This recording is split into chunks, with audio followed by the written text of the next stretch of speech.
Le prix de l'ingratitude, partie 2.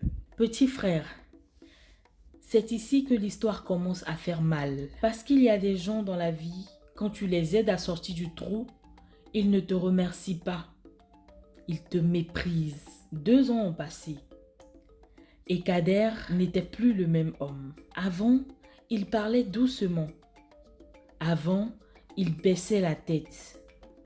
Avant, il disait merci pour un simple plat. Mais maintenant, il avait de nouveaux habits, des chaussures propres, du parfum de qualité sur le cou et surtout de l'argent dans la poche. Et là, petit frère, quand l'argent entre dans les mains d'un homme au cœur sombre, le diable s'assoit dans son regard. Kader a commencé à marcher comme un roi dans la maison d'Issa, dans la maison où il avait été sauvé.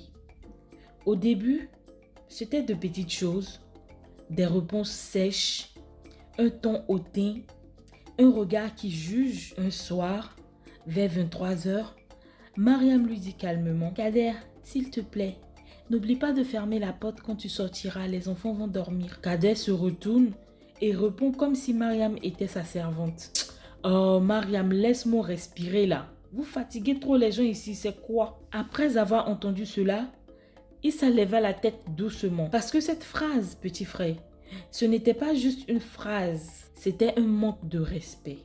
Issa se disait à voix basse: « Attends, mais Kader ose parler comme ça à ma femme ?» Mais Issa garda son calme parce que Issa, c'est un homme de paix. Mais petit frère, Kader ne s'arrête pas là. Quelques jours après, il commence à rentrer tard, très tard. Au début, il arrive seul. Puis un soir, Issa entend des talons dans le couloir. Des rires, des fous rires. Kader arrive avec une femme. Mariam se lève surprise. Les enfants sortent la tête du salon. Et Kader, lui, il marche fièrement comme s'il était chez lui. Le lendemain, une autre femme. Puis une autre. Encore une autre. Petit frère, la maison était devenue un hôtel. Les enfants voient les maquillages, les perruques, les sacs. Ils entendent des rires de femmes. Et un soir, le fils de Mariam lui demande: « Maman, pourquoi plusieurs tantis viennent dormir ici le soir ?» Mariam baisse la tête parce qu'elle n'a pas de réponse.